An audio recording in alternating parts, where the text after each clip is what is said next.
Hai, Assalamualaikum semua. Hari ni AJ berada di Selanda. Kenapa AJ ada kat sini? Hari ni ada satu projek rumah setingkat setengah untuk dijual.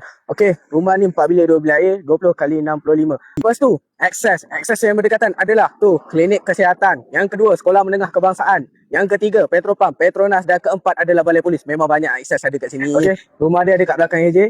Jom kita masuk sama-sama.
Sekiranya anda berminat, korang boleh terus WhatsApp AJ di nombor ni.